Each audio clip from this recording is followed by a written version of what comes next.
Hello. After a brief pause, my daughter Emma answered the phone. She sounded oddly nervous, and I couldn't help but ask, "Emma?" "It's Mom." "Where are you right now?" Who is this? Mom is right next to me. I thought Emma might be playing a prank. She wasn't the type to do such things, but kids grow up quickly.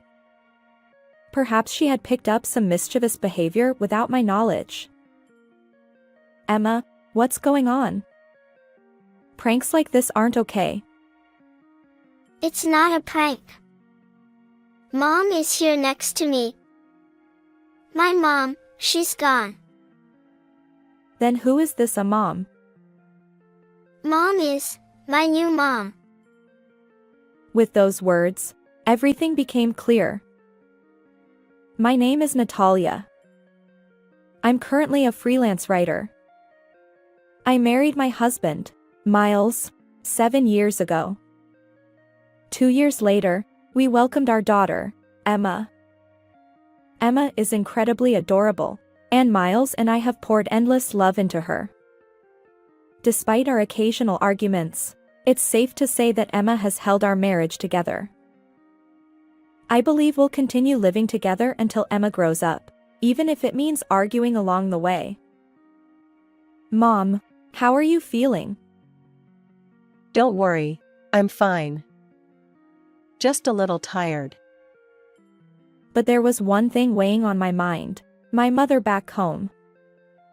My father passed away a few years ago, leaving my mother living alone. She always respected my father, standing quietly behind him with a gentle smile. She left an impression of strength.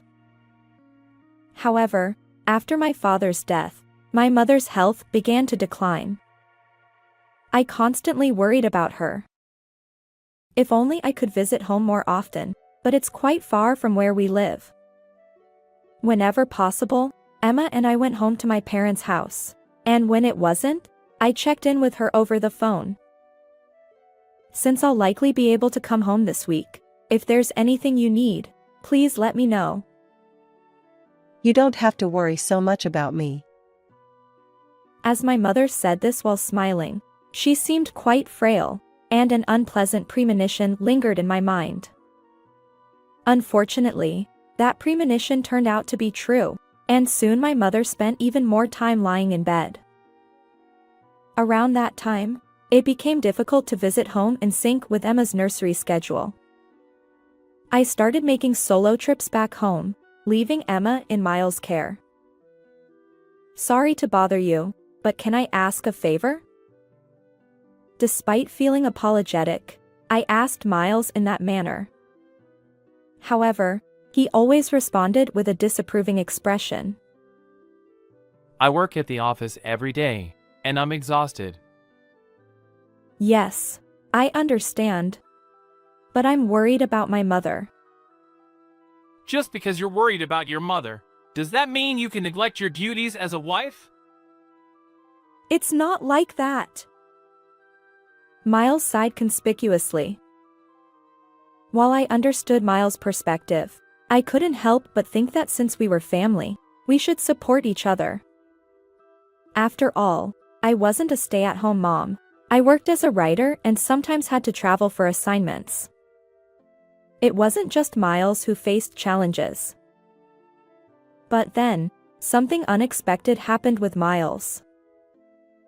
Leave Emma to me. Huh? I've been thinking. You're working so hard. Besides, taking Emma with you every time you visit your parents' home must tire her out. Well, yes.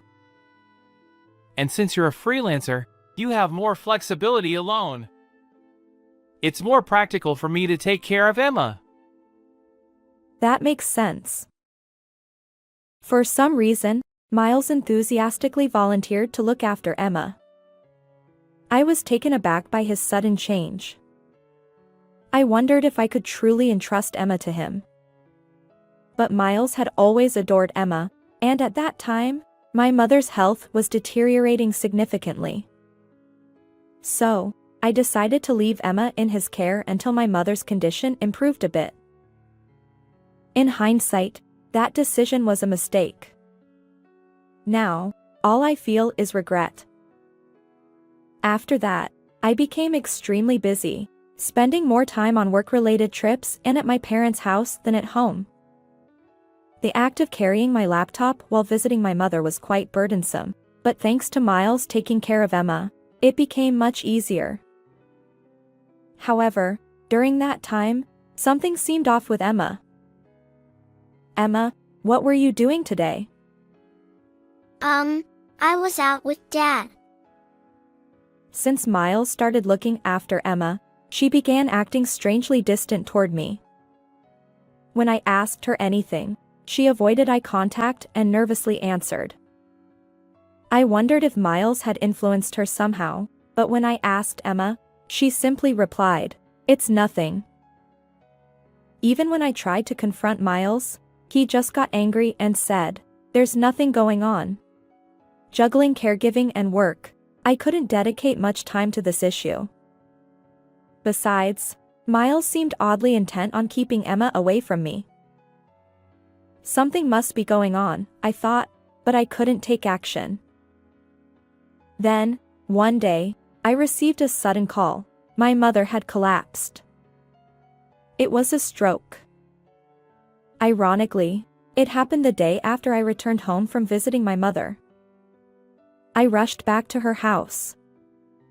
Fortunately, someone saw my mother collapse in a public place, and she was quickly taken to the hospital. Unfortunately, the damage was severe, and she passed away. I stayed at my parents' house, handling various arrangements. My mother lay on the bed, seemingly asleep, and it was hard to grasp that she would never wake up. But the reality was that she was gone, and time moved forward regardless of my feelings.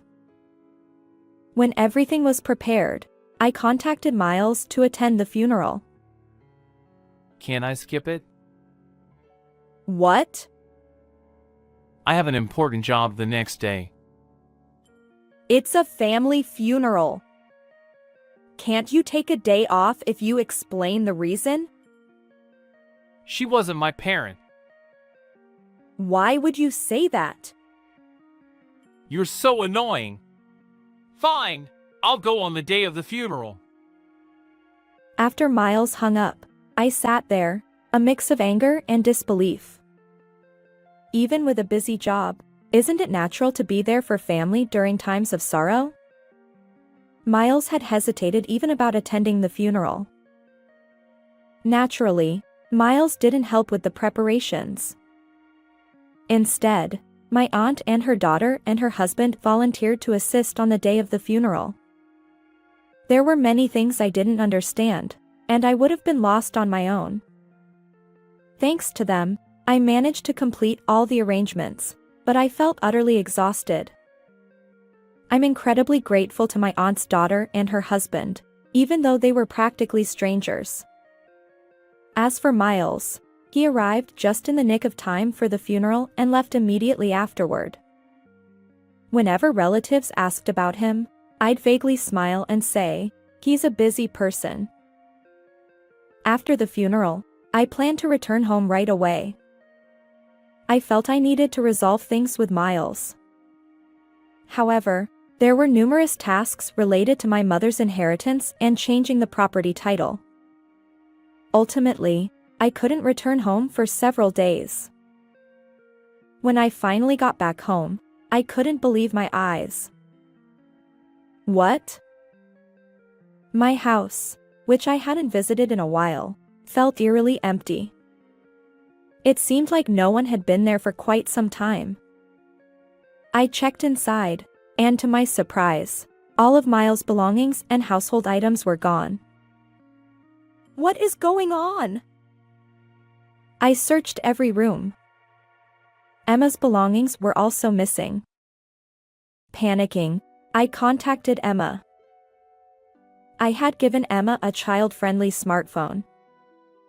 I had reservations about letting a 5-year-old have a phone, but as a freelance writer, I occasionally traveled for interviews. Miles also worked, leaving Emma alone at times. Having a means of communication was essential in case of emergencies. So, Emma had her own smartphone. Hello. After a few rings, Emma answered the phone. She sounded oddly nervous, and I couldn't help but ask, "Emma?" "It's Mom." "Where are you right now?" Who is this? Mom is right next to me. "Huh?" I thought Emma might be playing a prank. She wasn't the type to do such things, but kids grow up quickly. Perhaps she had picked up some mischievous behavior without my knowledge. "Emma, what's wrong? Pranks like this aren't okay." It's not a prank. Mom is right next to me. My mom, she's gone. In Emma's tearful voice, I suddenly realized that something unimaginable might be happening. For now, I needed to calm Emma down and find out about Miles. Emma, it's okay. Can you tell me calmly? How is Dad doing?" Dad is at work. He's working for Mom and me. "Then who is this a mom?" Mom is my new mom. With those words, everything became clear. Miles suddenly taking care of Emma was all connected to this. And I could speculate that Miles had influenced Emma and taken her away. I focused on dispelling Emma's misunderstanding. Fortunately, Emma didn't fully believe what Miles had told her, and she listened to my words sincerely. Her distant behavior during the call was because Miles had deleted my contact information from her phone. I was furious at Miles for such cruel actions. Are you truly my mom? "Yes. Don't worry. Please wait. I'll come get you." Yes. After ending the call with Emma, I immediately dialed Miles. He didn't answer right away, likely busy with work, but I persisted. Eventually, he picked up. What? I'm working right now. "Hey. What did you do? You're so annoying. Where are you right now?" Oh, so you finally noticed. You've been busy taking care of your mother's house since you've been completely absorbed in your mother affairs. "But it was my mother's funeral. You never helped, and..." There's a limit to everything. Besides, your mother wasn't my parent, so I don't owe her any assistance. Miles continued with a sigh. You don't do any housework or cooking, and Emma is entirely my responsibility. You're not a good wife. "What are you saying?" I'm preparing for a divorce. I plan to find a better wife than you and remarry. I've decided to sell the house too, so get rid of your stuff. I was left speechless. Certainly, I may have neglected some household chores and childcare due to caring for my mother. But isn't that understandable? Besides, it's not like I did nothing. When I was at home, I tried to handle household tasks as much as possible for Emma and Miles, all while juggling my work as a writer and looking after my mother. Miles' words were incredibly harsh considering all this. And on top of that, he referred to my mother as a stranger. His behavior was beyond unacceptable, and I resolved firmly to break up with Miles. After ending the call, I immediately started preparing for the divorce. Miles seemed to imply that it was my fault we were divorcing, but that couldn't be further from the truth. I had valid reasons for being away from home. Moreover, Miles hadn't contributed significantly to my mother's funeral, and if his recent words were any indication, he had been unfaithful during the time I was at my parents' house. Clearly, he was in the wrong. Additionally, Miles mentioned his intention to sell our home. Yet, this house was in my name. We had purchased it using the inheritance I received when my father passed away. At the time, I was pregnant and considering moving to a family-friendly apartment. So, I used the lump sum to buy the apartment outright. Even though we were married, the inherited assets were mine alone. Originally, I hadn't planned on divorce, so I didn't see any issues. But now the situation had changed.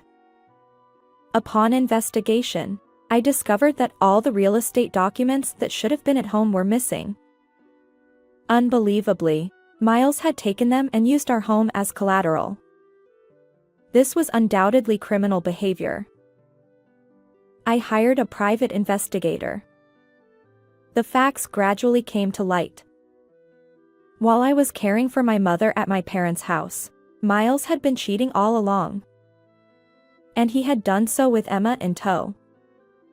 It appeared that Miles had convinced Emma that Mom had abandoned Emma and manipulated her into accepting the affair partner as her new mother. Furthermore, Miles had lied to the affair partner, claiming to be a single father raising Emma, all while planning to remarry using Emma as leverage. To make matters worse, he intended to use the money from selling our home to build a new one with the affair partner. Miles' actions were beyond reprehensible, and I felt nauseated by them. First and foremost, I had to reclaim Emma. With that determination, I immediately took action. I consulted a lawyer and filed for a court case. During the trial, Miles was quite reluctant to relinquish custody of Emma to me. I have more financial stability. Well, I earn enough to provide for Emma comfortably. Our discussions reached an impasse. However, Emma's words became the decisive factor. I want to live with Mom. Respecting Emma's wishes, I gained custody, and we proceeded with the divorce.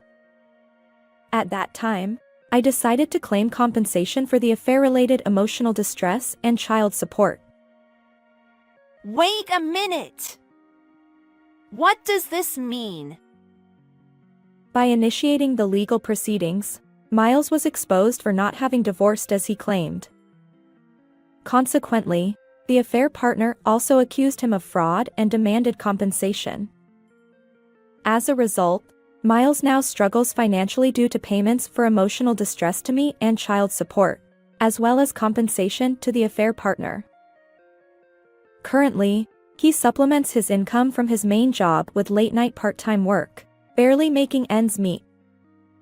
It's entirely his own doing. On the other hand, Emma and I moved to a location near elementary and middle schools, close to the train station. I considered Emma's growth process in our decision. Fortunately, besides the compensation and child support, I have my mother's inheritance and earnings from my writing. I won't face any difficulties until Emma reaches adulthood. I regret trusting Miles and allowing Emma to experience such unpleasant memories. Moving forward, I hope we can create happy moments together. How did you like this story? If you enjoyed it, consider subscribing to my channel. See you in the next video.